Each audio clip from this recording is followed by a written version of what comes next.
So the guy wires are used to support the pole. We need to represent the force in the wire AB in Cartesian vector form. So that means we need to answer this question with the force in AB is equal to some part I plus something J plus something K.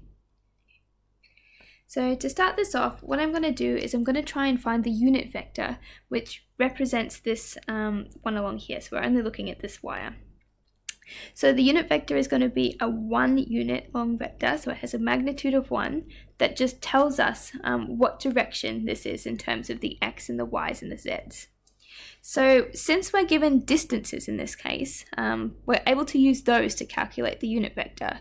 So for example, we know that it's got a 4.5 meter distance here, a 3 meter distance here, and a height of 9 meters, which are going to tell us kind of the direction of like the triangle that we could form in here.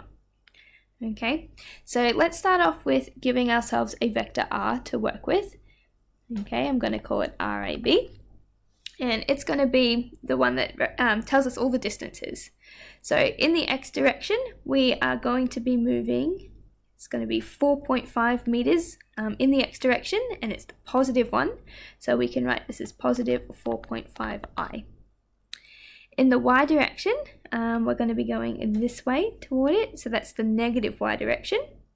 Okay, so we're going to make this -3, and it's going to get a j. And in the z direction, we're going to be pointing downwards, so it's negative again, and we have to go 9 meters in order to form kind of this triangle. So -9k. Alright, so in order to get the unit vector, we're also going to need to know the magnitude of this one here. And we can calculate the magnitude using Pythagoras theorem, obviously extended into 3D. So it's going to be 4.5 squared plus -3 squared and -9 squared. And when we work this out, it becomes 10.5. So we can now work out the unit vector, and I'm going to call it UAB, and I'm going to give it a little hat. That just tells me, hey, this one is a unit vector. It's going to be a length of 1. So the equation for this is, you can do it for anything. It's going to be the vector itself in the I, J, and K form divided by its magnitude. Okay, so this just makes it, kind of normalizes it to just have that magnitude of 1. So substituting in,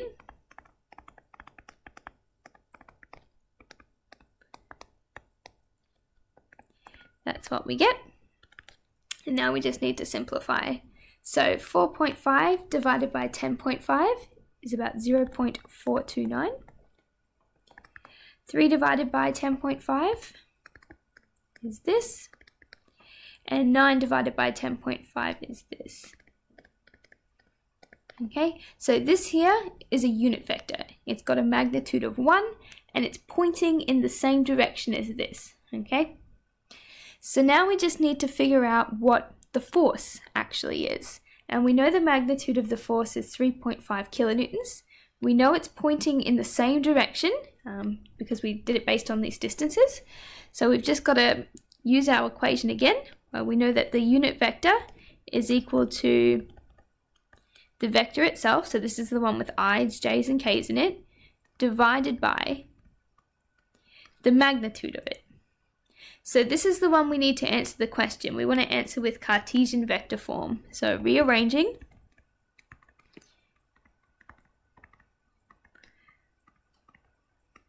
we get this. And we can substitute in. We know that the magnitude has to be 3.5 kilonewtons. And we've already worked this out to be this here.